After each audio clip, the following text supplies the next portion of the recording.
Góða daginn, strákar. Hvað segið þið? Gott og velkomin í þátt sem ég ætla að tala svona strákasálfræði og kallasálfræði. Sem sagt, strákurinn í þér vil frelsi en maðurinn kallar á ábyrgð. Eitthvað frétt af mér, same old, alltaf sama að gerast hjá mér. Bara að vinna og vera hérna með ykkur og vera hérna með þér. En ég var samt að fá fréttir að kannski hugsalega er ég að fá mitt fyrsta gig í leikarunum sem með setningu og eitthvað meira, að vera löggumaður með setningu. Nei, ég er mjög spenntur og mjög stressaður yfir því, sko. Því ég hef einu sinni leik í auglýsingu þar sem ég fór með aðalhlutverkið og þetta var svolítið erfitt með textan að munan og að talan. Þannig að mér fannst svo óþægilegt þegar ég var að leika og stressaður að ég gerði ekkert í 10 ár eftir það gig, sko. En svo byrjaði ég aftur þegar konan sem sér að þetta með gigum heyrði í mér. Þannig að já, ég er bara spenntur fyrir því. Ég ætla að vera leikari eða krakki, sko, og ástæðan okkur það er að því að ég var að horfa á Jackie Chan og eitthvað svoleiðis og var alltaf sýnt í lokin þegar voru að hlæja, skilur mistökin og það var svo gaman að þá vildi ég vera leikari út af því, sko. Já, það er það sem er að gerast hjá mér í dag og ætla að tala þetta strákasálfræði og kallasálfræði og svoleiðis. Hvernig eigum við að raunverulega þekkja karlmennsku ef við höfum aldrei séð hana? Og vandamálið er að margir menn eru með svona stráka hugsun, stráka blueprint, hvernig á ég kalli þetta, ég ætti að finna svona betra orð fyrir þetta. Þeirra hugur, hvernig þeir díla við vandamál er bara eins og strákur myndi gera. Ekki að þeir vilja það, heldur að þeir enginn hefur sýnt þeim aðra leið, hvernig á að díla við svona sluti. Eða hvað er svona stráka hugsun og kalla hugsun. Og þetta skiptir rosalega miklu máli að því að þetta getur einn á hlutunum af hverju konur og stelpur missa virðingu. Að því þær skynja þetta ekki strax, kannski eftir einhvern langa tíma eitthvað svoleiðis. Þær les okkur ekki alveg svona en það er mjög góð að lesa okkur mennina og þær skynja þetta. Og það veit kannski ekkert af hverju en þetta svona lætur þær missa virðinguna. Að því þær svona, það er bara þolið ekki, það er innbyggt í þeim. Þær vilja menn sem gera ákveði og hugsa ákveði sem ég ætla að segja frá í þessum þætti. Og ef þú hlustar á menn tala saman þá getur þú með þess að heyrt þetta að þeir eru ennþá að nota svona stráka kerfi og hvernig þeir díla við vandamál og hvernig þeir fara í vörn, hvernig réttlætiskenndin þeirra er og svona hvernig þeir, hugsa. Þannig að ég ætla að byrja með sögu af því að þegar ég var yngri hef ég oft verið kringum menn sem voru að vinna.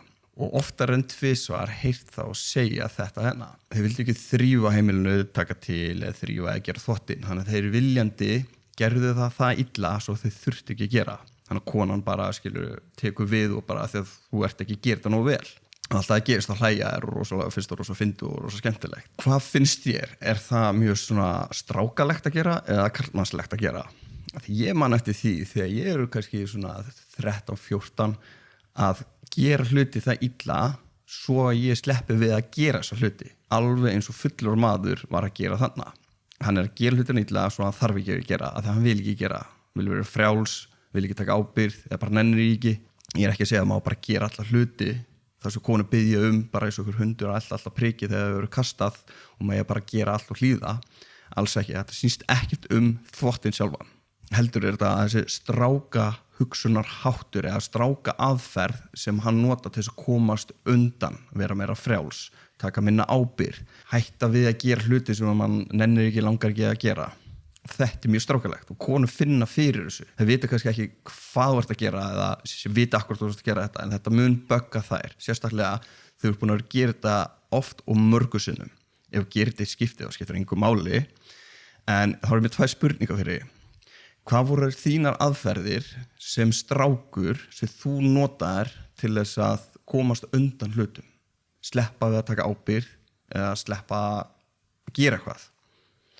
Og getur ítt að pásu, hugsa það hvað þessa aðferð sem þú gerðir sem krakki til þess að komast undan ábyrgð eða vera meira frjáls eða ekki, þannig að þú þarft að binda þig fasta niður. Og þá er spurning 2. Sjáðu hvernig þú notar sömu aðferðir í dag en ef maður kannski meira svona fullorðis. Þú er kannski búin að þróa þessa hugmynd, þessa aðferðir sem þú notar núna í dag til þess að komast undan ábyrgð eða ekki gera hluti sem þú nennir ekki gera á svona klókari hátt. Bara 2 spurningar to think about. En förum aðeins í strákasálfræðina. Hvernig hugsar strákar? Og notabene, þetta bara að því okkur var aldrei kenta eða sagt að leiðbeint hvernig við eigum að fara úr svona barnæsku, aldrei tekin úr barnæsku og settur í karlmanns hlutverk eða sagt að vera maður. Af því þú verður ekki maður bara með því að vera eldri. Ef þú ert ennþá notað þetta stráka kerfi, stráka hugsunarhátt, af því það var enginn sem leiðbeint okkur, búin að kannski setja allt oft hérna. En allavega, við erum allir eitthvað að strákar inn í okkur og eitthvað menn.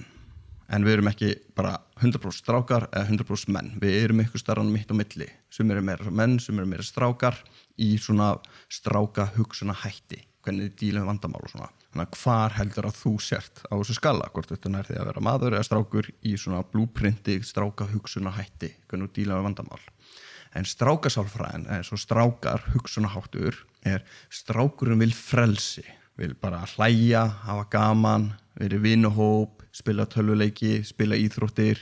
Hann vil lifa áhyggjulausu lífi. Hann vil vera áhyggjulaus. Hann vil ekki hafa neinar áhyggjur. Hann vil ekki þurfa að skuldbunda sig. Eins og maður sem getur aldrei lofa sér í eitt eða neitt. Maður sem segir oft bara, ég kemst kannski, ég skoða, ég tjekka á því. Hann vil alltaf halda möguleikunum á opnum. Og allt sem festir hann niður, neglir hann niður með ábyrgð sérstaklega, reynir hann að forðast. Og hann oft í staðar í okkur þegar við hugsum eða segjum, þetta ekki mitt vandamál. Bara þetta ekki mitt vandamál. Strákur vil alltaf hlaupa í burtu. Eins og fyrir mig því ég var yngri, þá voru kannski hlutir sem ég vissi ef ég myndi gera illa, þá gæti ég komist upp með þá. En ég gat aldrei gert það, af því ég vissi bara að gera hlutina illa þýddi bara ég ekki maður. Þannig ég gerði alltaf hlutina, bara 100% vel og eins og ég átt að gera.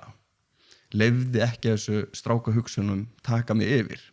Eða taka stjórnina. En hvernig þá kallinn sem vil fá ábyrgð í okkur? Svona eins og alvöru maður, eða full þroskaður maður. Maður sem með djúpa karlmennsku. Maðurinn tekur ábyrgð og hann sér sjálfan sig, eða hann sér bara heiminn þurfa á honum að halda. Hún líður þannig og sér það þannig. Hann mótar lífið með skýrum grunni og uppbyggingu. Hann hugsa fyrir fjölskyldunni, börnunum og samfélaginu. Og hann bregst við, hann bara gerir það sem þarf að gera. Ekki með því að stjórna, heldur leiða með virðingu. Maður veit, þó að eitthvað svona fyrir úrskeiðis kringum hann, þó að það sé ekki neitt honum að kenna, en á hans ábyrgð, þá veit hann að hann hleypur ekki í burtu. En hvað gerir strákurinn? Þetta ekki mitt vandamál. Hann fer í burtu frá þessu. Maðurinn getur staðið með fólkinu í kringum sig. Og eftir að ég lærði þessa hluti, einhver kendi mér þessa hluti og sagði mér þessa hluti, þá byrjaði ég að horfa á mig pínu ábyrgan fyrir fólkinu í kringum mig. Sem þýddi að þegar þessi hugsun eða tilfinning kom upp, svona ekki vilja skuldbinda sig, ekki vilja lofa sér í eitthvað, að þá var ég bara, ok, þetta strákurinn að tala, ég ætla bara að taka ábyrgð og segist alltaf að gera hlutin alveg til enda. Þannig að þegar þú finnur að þú ert að reyna að komast frá því að taka ábyrgð eða komast frá því að skuldbinda eitthvað, þá viltu skuldbinda þig. Þú þarft að vera meðvitaður hvernig þú hugsar og hvernig þið líður með þetta. Af því að þetta gerist alveg svo ómeðvitað að við erum búin að venja okkur svo mikið á, ef við erum ekki með þessu hugsunarhátt, að reyna að forðast allt sem læsir okkur niðri. Og það bara strákurinn í okkur, ekki maðurinn í okkur. Af því að maðurinn í okkur, hann vil fá ábyrgð, hann þarf ábyrgð. Af því að fá ábyrgð eða láta skuldbinda sig og klára alveg út, lætur okkur líða vel og byggir upp sjálfstraust og sjálfsálit. En við stoppum alltaf áður en að það gerist. Af hverju? Af því við fáum svona óþægilega tilfinningu að við viljum ekki festa okkur, skilur við viljum ekki skuldbinda okkur. Eða þá við nennum ekki okkur finnst það óþægilegt eða hræðumst það, bara viljum ekki gera það og þá stoppum við rétt áður. Þannig að flesti stoppa áður en alvöru breyting getur haft á þeim. Áður en að þeir fá svona breakthrough í lífinu og bara stoppa þér með þetta. Og þess vegna náu ekki þroskast áfram. Það fylgir því mikil ábyrgð að vera maður. Og ef þú vilt vera maður, þá fer að horfa á sjálfa þig sem pínu ábyrgan fyrir fólkinu og hlutunum sem að gerast í kringu þig. Þó að það tengist þér kannski ekki neitt. Þannig sé. eins og félaga minn sem var að smíða þessa skrifstofu og byggja og laga þetta, tengdist mér ekki neitt, ég skuldi hann ekki pening, hann bað mig ekki hjálp, en vinir hans voru ekki að koma og mæta og þá vissi ég að honum vantaði hjálp. Mér leið eins og þetta var á minni ábyrgð að koma og hlutinu gengu aðeins betur. Ég kláraði ekki allt verki fyrir hann, en ég kom og hjálpaði það sem ég gat.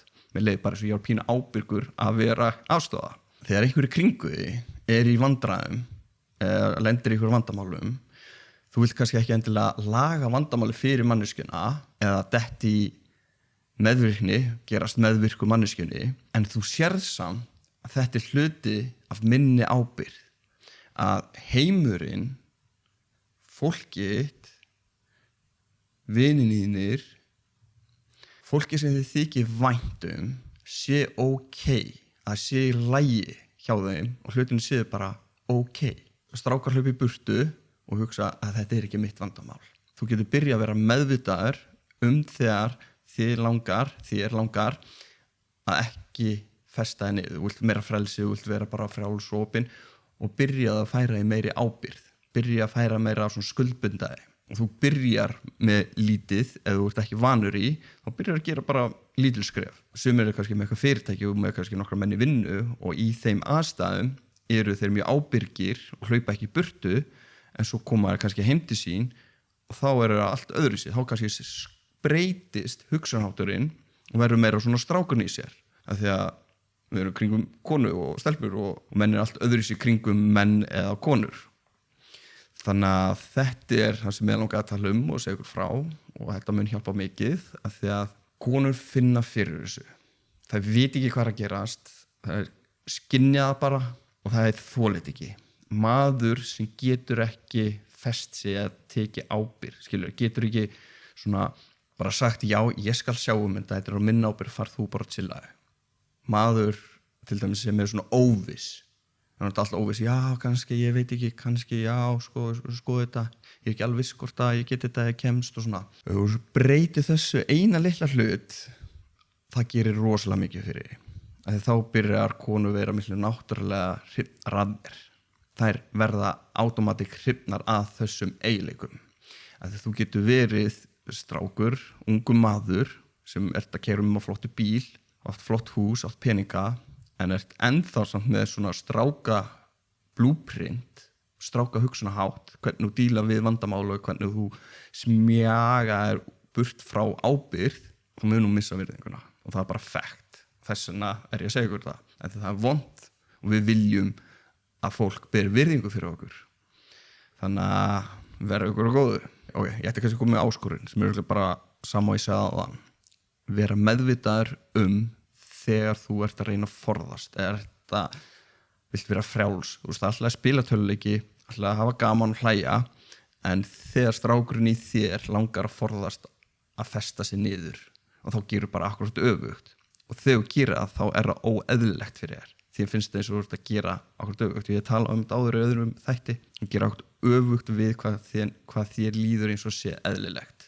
Það er eðlilegt að forðast ef þú ert að gera. Og það sem getur líka gert er að sjálfur fari aðstæðar til þess að skuldbinda þig. Bara, ég skal sjá þetta verkefni og klára það alveg út. Seta sjálfa þig í hlutverk, seta sjálfa í verkefni sem krefst þess að þú hefur minni frítíma og takk kærlega fyrir þennan þátt.